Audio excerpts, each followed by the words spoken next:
His name was Mr. Andrew, a man of immense wealth, with a sprawling empire of restaurants, bakeries, and delivery services. His businesses fed countless people daily, his vans crisscrossing towns to deliver goods. Despite his fortune cars, properties, and more, he remained reserved, almost invisible. He observed quietly, noticing the smallest details, always thinking of ways to improve his companies. But his wealth wasn't his origin. He'd clawed his way up from poverty, knowing the sting of struggle firsthand. Those humble beginnings shaped him, kept him grounded. Years of running his empire revealed a troubling pattern. And pays shone in his presence, but power changed them. A kind driver promoted to transport chief turned harsh, barking at his team. Andrew had seen it too many times. People he trusted grew arrogant or careless when they thought no one was watching. It frustrated him. Why did authority twist people? Why did kindness fade with status? Sitting in his office, weary, he decided to act. His newest restaurant, acquired just days ago, offered a perfect chance. None of the staff knew his face, only his name on documents. He'd avoided meeting them, wanting to see their true selves. He called the warehouse manager, voice steady.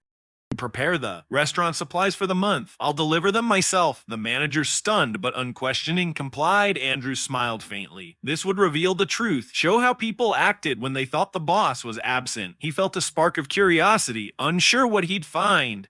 In his room, he stood before a mirror, no longer the polished tycoon. He slipped into worn trousers, a faded shirt, and old shoes with thinning soles. A cap pulled low hid his features. No one would suspect billions behind this disguise. He exhaled, whispering, "No one will know me like this." With quiet resolve, he stepped out, ready to face whatever awaited. Driving a plain white van, he looked nothing like a billionaire. He parked near the restaurant, scanning the scene. The building gleamed, clean windows, a polished sign, waiters in crisp uniforms helping an elderly customer with care. Inside, chefs moved with purpose, wiping counters, arranging produce. From the outside, it seemed perfect, everyone diligent, but Andrew knew appearances could deceive. He stepped out, grabbed a heavy box from the van, and walked inside. The moment he entered, the warmth vanished. A young man in an apron eyed him, lingering on his worn shoes. "Deliveries go through the back," he snapped. Andrew nodded softly. "This is for the kitchen store." The man rolled his eyes. "Back door next time." Andrew said nothing, moving forward, observing. At the counter, a waiter snickered to another. "Look at his shoes. Can he even afford them?" The second grinned. "Maybe he's a beggar sneaking in for scraps." Their laughter followed him. Near the kitchen, another voice muttered, "They shouldn't send people like him here. It cheapens the place."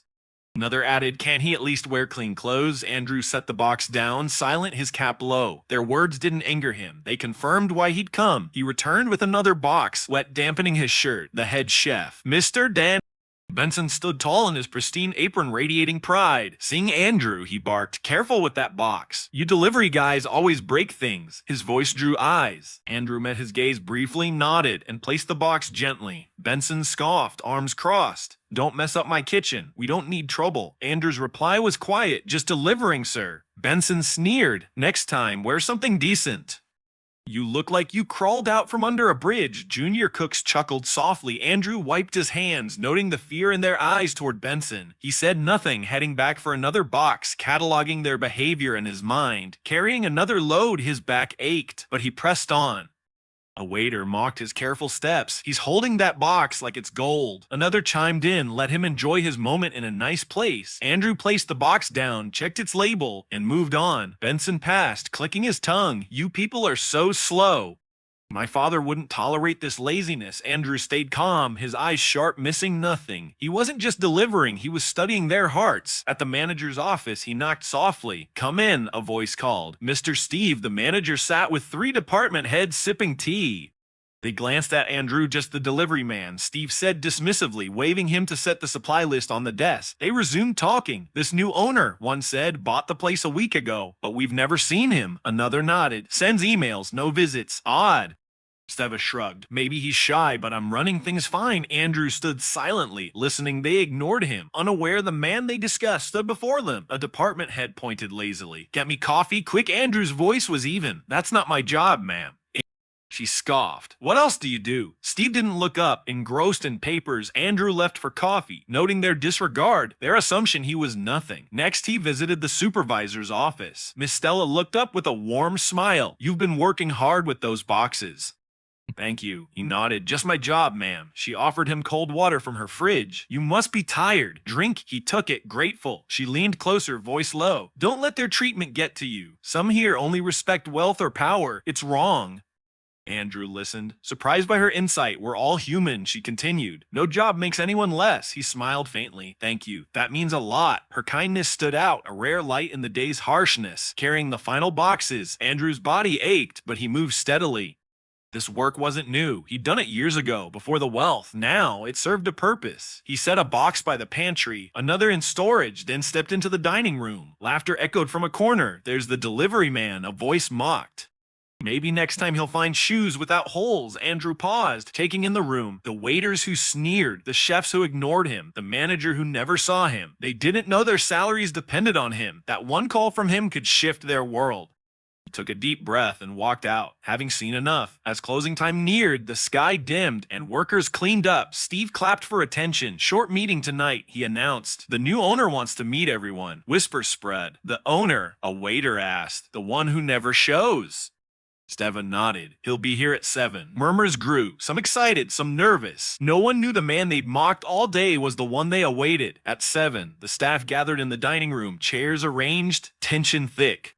Waiters clustered left, chefs right, supervisors at the back. No one mingled, each group separate. Steve stood at the front, paper in hand, waiting. Whispers questioned the owner as absence. Then the door opened. Andrew entered, same old shoes, same worn shirt.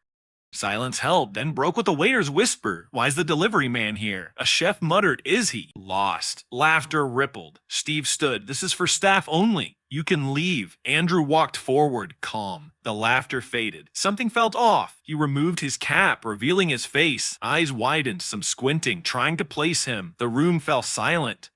Andrew stepped forward, voice steady. I came today to deliver goods. No one moved, but I saw something sad. I was mocked for my shoes, treated like nothing. Heads lowered, eyes averted in the manager's office. I was invisible. The woman who demanded coffee shifted uncomfortably. Steve froze. Andrew continued calm but firm. I wasn't just a delivery man. He paused. My name is Andrew. I own this restaurant. I bought it last week. Shock gripped the room. A pen clattered. A chef sat heavily. Mouth gaped, faces paled. The man they'd ridiculed was their boss.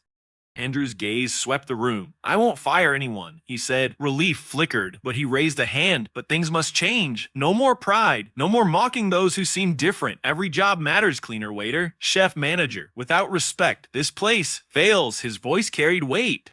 You want respect for each other, for the work, for every person who walks in. He turned to Stella. You showed me kindness when others didn't. You're the new manager. Her eyes widened, speechless. To Steve, he said, you're now supervisor. Steve's face tightened, but he stayed silent. As Andrew walked out, apologies stammered behind him. Sorry, sir, voices murmured, some ashamed. At the door, he turned. Don't judge by appearances. Respect everyone if you want to grow. His old shoes stepped softly into the night. The workers sat stunned, the truth sinking in.